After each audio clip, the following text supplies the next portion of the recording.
Hello guys, welcome to our channel remitting commerce classes. Guys, ये 11th class के लिए second video है जिसमें हम लोग को पढ़ना है सम अकाउंटिंग टर्म्स। फर्स्ट वीडियो आपको आई बटन पे लिंक आ रहा होगा, आप वहां से जाके पढ़ सकते हैं और उसको देख भी सकते हैं। वैसे मैं लास्ट में उसका थंबनेल पे डाल दूंगा, आप वहां से भी जाके देख सकते हैं, ठीक है। तो इस वीडियो में हम लोग पढ़ेंगे कि कुछ अकाउंटिंग टर्म्स जो कि शुरू में जैसे कि आप लोग को तकलीफ होगा कि आखिर टर्म्स को पहचानने में, तो उस टर्म्स को हम यहाँ देखेंगे। और इससे पहले वाले वीडियो में भी मैंने कुछ टर्म्स बताया है, तो वो भी आप जाके पहले देख लीजिए और फिर ये वीडियो शुरू करते हैं। तो चलिए शुरू करते हैं।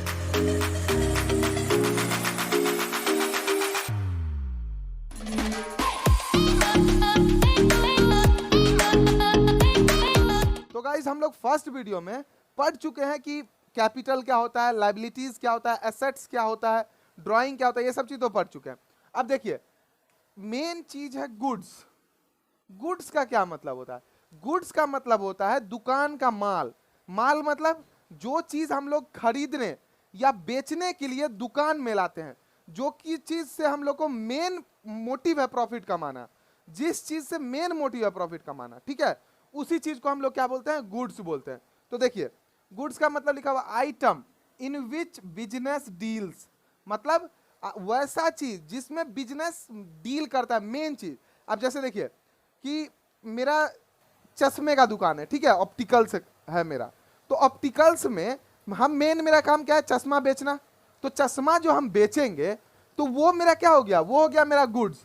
और उसी के जगह पे अगर हम अपने दुकान का चेयर बेच के पैसा कमा लिए तो वो मेरा गुड्स नहीं होगा, वो क्या होगा कि इनकम इन द एसेट, मतलब हमने एसेट को बेच के प्रॉफिट गेन किया। लेकिन चश्मा अगर हम बेच के प्रॉफिट गेन करते हैं तो क्या होगा? हमने गुड्स बेचा, ठीक है। अब देखिए गाइस, गुड्स का 3 पार्ट है। फर्स्ट है परचेज, सेकेंड है सेल्स और थर्ड है स्टॉक। तो देखिए कैसे कैसे है। फर्स्ट हो गया परचेज। परचेज का मतलब है item which are purchased for the business, business के लिए जो भी चीज परचेज किया गया। अब जैसे कि हम पहले ही आपको बताया कि हम लोग का जैसे चश्मा का दुकान है, तो उसमें अगर हम चश्मा खरीद के लाते हैं तो वो मेरा क्या होगा? परचेज होगा। लेकिन अगर हम एक कुर्सी खरीद के लाते हैं तो वो मेरे लिए क्या हो जाएगा? वो मेरे लिए एसेट होगा। क्यों? क्योंकि हम लोग उसको बिजनेस के पर्पज से कुर्सी नहीं लेके आए, ठीक है। लेकिन चश्मा जो लेके आए वो हम लोग किससे लेके आए? बिजनेस के पर्पज से, समझे? तो उस वही होता है परचेज। तो जब हम लोग कभी भी एंट्री पास करेंगे, ठीक है, तो हम लोग क्या करते हैं? उसको परचेज अकाउंट से लेन देन, मतलब अगर कोई चीज को हम खरीदते हैं, कोई भी गुड्स को, तो हम लोग परचेज अकाउंट को वहां पे मेंशन करेंगे, ठीक है। और देखिए, दूसरा पॉइंट है सेल। सेल का मतलब फिर वही कि जैसे चश्मा अगर हम बेचे तो क्या होगा? हम लोग का सेल होगा, ठीक है। लेकिन अगर उसी जगह पे हम लोग कुर्सी बेचे तो वहां पे क्या होगा? Sold off asset. समझ गए ना बात को? तो देखिए क्या लिखा हुआ है, item which are sold in business. Business में जो पैसा कमाने के लिए जो हम लोग बेचे, मेन जो बिजनेस जो हम लोग का काम है वही है सेल्स। समझे बात को? और देखिए थर्ड है स्टॉक। स्टॉक का क्या मतलब है? स्टॉक का मतलब है कि जैसे देखिए, परचेज, मान लीजिए कि मेरा बिजनेस है तो हमने 1 लाख रुपए का क्या किया? चश्मा परचेज किया। कितना का परचेज किया? 1 लाख रुपए का परचेज, ठीक है। पी फॉर परचेज किया 1 लाख रुपए का। लेकिन ऐसा तो नहीं है कि हम सारा का सारा माल बेच देंगे। 1 लाख का परचेज किया तो पूरा माल बेच देंगे, ऐसा तो नहीं है। और बेचेंगे तो कुछ ना कुछ प्रॉफिट लगा के बेचेंगे। तो मान लीजिए कि 50,000 रुपया का माल हमने, कितना? 50,000 रुपया का स्टॉक हमने बेचा 80,000 में, ठीक है। 80,000 में मैंने बेचा, ठीक है, 80,000 में बेचा। तो मेरे पास माल कितना का बचा हुआ है? सो बताइए। इतना का स्टॉक था, ठीक है, और बेचा हमने उसको 80,000 रुपया में। तो मेरे पास अभी माल जो बचा हुआ है वो कितना का बचा हुआ है? वो बचा हुआ है 50,000 का। कितना का? 50,000 का मेरे पास बचा हुआ है रिमेनिंग स्टॉक। तो वही रिमेनिंग स्टॉक को क्या बोलते हैं हम लोग? स्टॉक बोलते हैं, ठीक है। अब देखिए, स्टॉक 3 टाइप का होता है। कौन कौन होता है? तो पहला हो जाएगा मेरा रॉ मटेरियल। क्या हो जाएगा? रॉ मटेरियल, समझे? अब देखिए, रॉ मटेरियल का क्या मतलब होता है? रॉ मटेरियल का मतलब होता है, अब जैसे हम लोग का चश्मा का दुकान है मान लीजिए, ठीक है, तो चश्मा हम लोग परचेज और सीधा परचेज कर लेते हैं पूरा। अगर हम लोग का चश्मा का फैक्ट्री होगा तो क्या करेंगे? वहां क्या होगा? प्लास्टिक्स खरीद के लाएंगे, मेटल खरीद के लाएंगे, फिर उसको हम लोग तोड़ जोड़ करेंगे। तो वो प्लास्टिक्स और मेटल्स जो होंगे वो क्या होंगे? मेरा रॉ मटेरियल होंगे। तो रॉ मटेरियल भी जो है वो भी एक टाइप का स्टॉक ही है, और स्टॉक को हम लोग क्या बोलते हैं दूसरे भाषा में? स्टॉक को बोलते हैं एसेट्स। क्यों बोलते हैं एसेट्स? क्योंकि ये मेरे दुकान का माल है जिससे कि हम पैसा कमा सकते हैं कभी भी चाहे तो, समझे? इसीलिए इसको क्या बोलते हैं? स्टॉक, एसेट बोलते हैं, ठीक है। पहला हुआ रॉ मटेरियल। अब देखिए सेकंड क्या होगा? दूसरा होगा semi finished. Semi finished, semi finished, semi finished का क्या मतलब है? कि आधा अधूरा माल। मान लीजिए ये प्लास्टिक है, ये स्टील है, इस सबको हम लोग जोड़ के रख दिए लेकिन अभी पूरा टाइट फिटिंग नहीं किए, तो वो क्या होगा? सेमी फिनिश्ड, मतलब आधा अधूरा बना हुआ, लेकिन बना हुआ, ठीक है। तो ये हो जाएगा मेरा सेमी फिनिश्ड। और थर्ड जो होगा वो होगा मेरा फिनिश्ड गुड्स, ठीक है। क्या हो जाएगा? फिनिश्ड गुड्स या फिर फिनिश्ड स्टॉक। मतलब क्या है? पूरा बना हुआ है, वो पूरा चश्मा रेडी है लेकिन वो बिका नहीं। अगर मान लीजिए कि हम एक दुकान किए हुए हैं जिसमें हम लोग चश्मा खरीदते हैं और फिर बेचते हैं, ठीक है। तो गाइस देखिए, जैसे कि हम लोग यहाँ पे 1 लाख का चश्मा खरीदे, ठीक है, और तो 1 लाख का चश्मा खरीदे तो वो क्या हो गया? मेरा परचेज हो गया। अब देखिए 80,000 का चश्मा बेचे, 80,000 का चश्मा बेचे या 80,000 में चश्मा बेचे? 80,000 रुपया में चश्मा बेचे। अगर लिखा रहेगा सेल्स 80,000, मतलब है कि 80 रुपया में हम लोग, 80,000 में हम लोग चश्मा बेचे, और वो बता देगा कि कितना चश्मा, कितना का चश्मा था, कॉस्ट प्राइस क्या था और सेलिंग प्राइस क्या था। तो कॉस्ट प्राइस मेरा कितना बोल रहे हैं? 50,000 बोल रहे हैं, 50,000 का चश्मा था, और कितना बेच दिया? 80,000 में। तो 80,000 में बेचे, 50,000 का चश्मा 80,000 में बेचे, तो 30,000 प्रॉफिट हो गया। तो अभी उसको छोड़ देते हैं, ठीक है। लेकिन 1 लाख के चश्मा में 50,000 का हमने चश्मा बेच दिया, तो जो 50,000 का बेचा तो फिर बचा कितना? बचा 50,000 रुपए का चश्मा।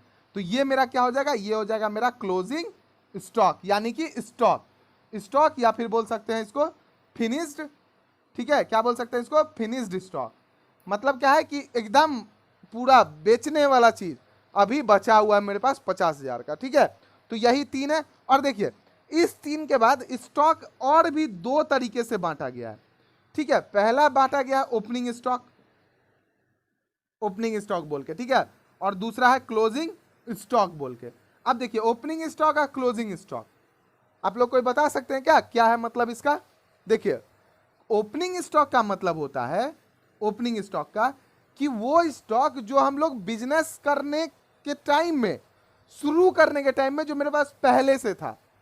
नहीं समझे बात? देखिए जैसे कि मान लीजिए मेरा बिजनेस चल रहा है, ठीक है, 2017, 2018, 2019, 2020 से मेरा बिजनेस चलता आ रहा है। तो मान लीजिए यहाँ पे हम कुछ सामान मेरा बच गया स्टॉक, इस बिजनेस में हम लोग यहाँ 17 से स्टार्ट किया बिजनेस, और बिजनेस मेरा रन हो रहा है, चल रहा है, ठीक है। तो 17 में मेरा 20,000 रुपया का माल मेरा बच गया, ठीक है। फिर आइए 18 में, तो ये जो 20,000 का जो माल 17 के एंड में बचा, वो 18 के लिए ओपनिंग हो जाएगा। क्या हो जाएगा?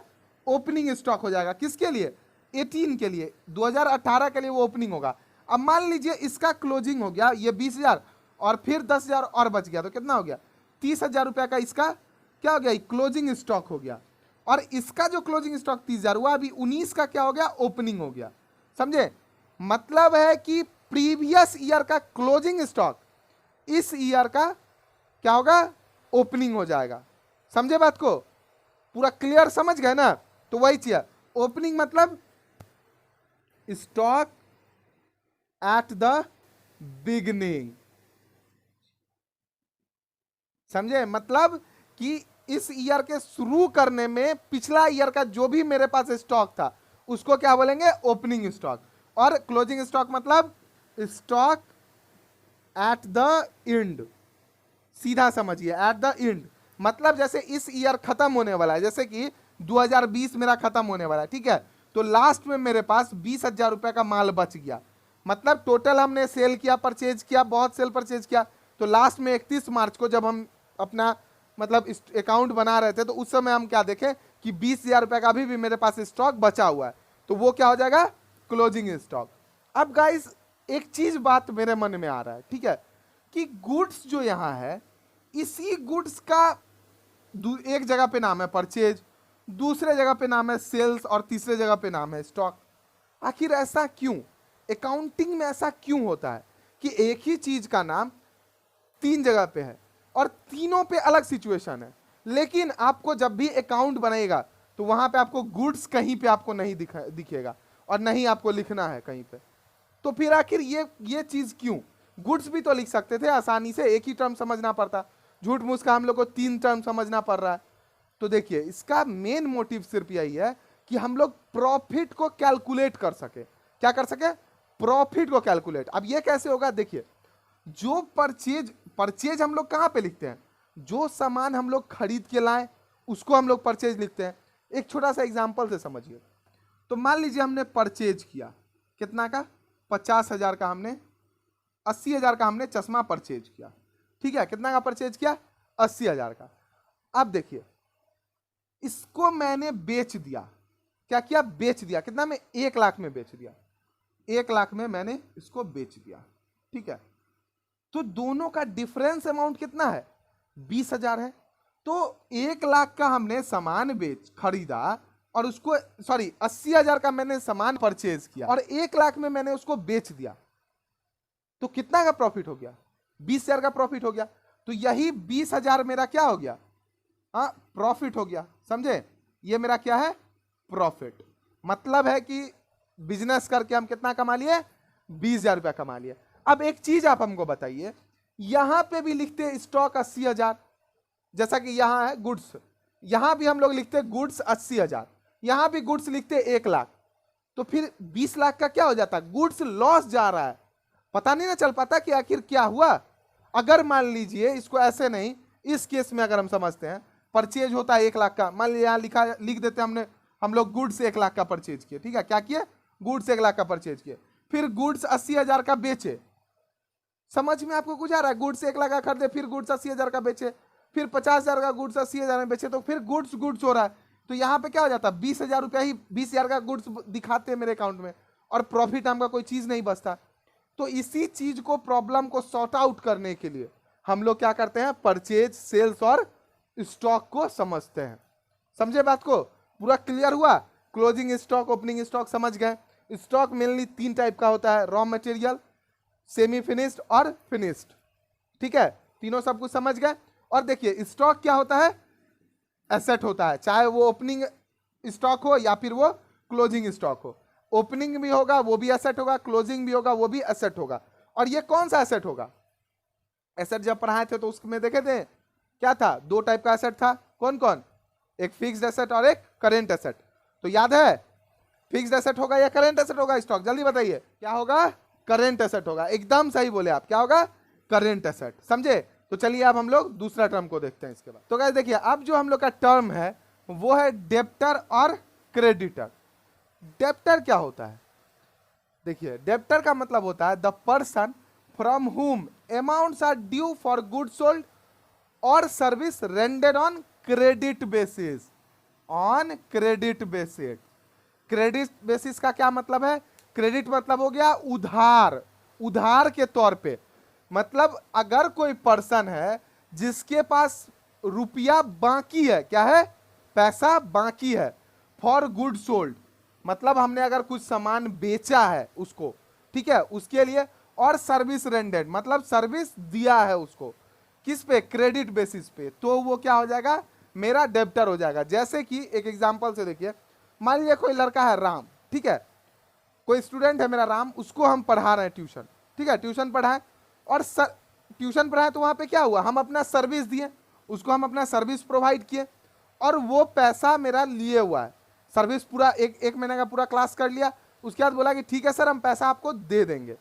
तो जैसे ही वो बोला पैसा आपको हम दे देंगे, वो मेरा क्या बन गया?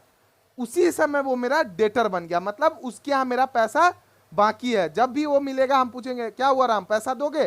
तो वो बोलेगा ठीक है सर थोड़ा दिन और रुक जाइए। तो ठीक है, तो वो क्या हो गया? मेरा डेटर हो गया।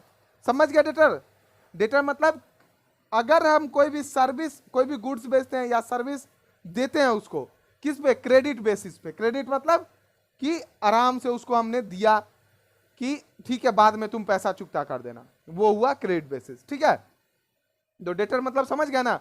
तो डेटर क्या होगा? डेटर होगा एसेट्स। क्या होगा? डेटर एसेट्स होगा, समझे ना? और देखिए क्रेडिटर, क्रेडिटर क्या होता है? The person to whom amount are due, amount are due, for goods purchase और सर्विस टेकन, मतलब कि कोई एक ऐसा आदमी है जिसके पास पैसा बाकी है। किस चीज का पैसा बाकी है? गुड्स परचेज का, मतलब मैंने उससे कुछ गुड्स परचेज किया, मतलब बिजनेस ने उससे कुछ गुड्स परचेज किया, समझे? तो गुड्स परचेज किया या सर्विस लिया, सर्विस टेकन मतलब सर्विस लिया ऑन क्रेडिट बेसिस, क्रेडिट मतलब उधार बेसिस पे। अगर हम किसी से गुड्स परचेज करेंगे उधार बेसिस पे तो मतलब क्या है, उसको हमको पैसा देना बाकी है। मतलब डेटर में क्या होता है? पैसा लेना बाकी है, और क्रेडिटर में क्या होता है? पैसा देना बाकी है, ठीक है।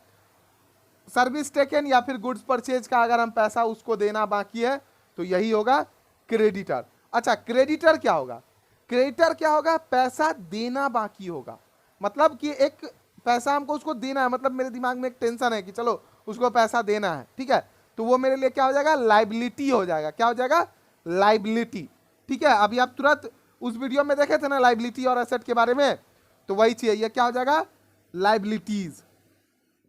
और ये क्या हो जाएगा? मेरा डेटर एसेट, और क्रेडिटर क्या हो जाएगा? मेरा लाइबिलिटीज, समझे? तो गाइज इसी के साथ पूरा ये वीडियो होता है कंप्लीट, और फिर हम लोग मिलते हैं नए वीडियो में और नए अकाउंटिंग टर्म्स को लेकर, ठीक है।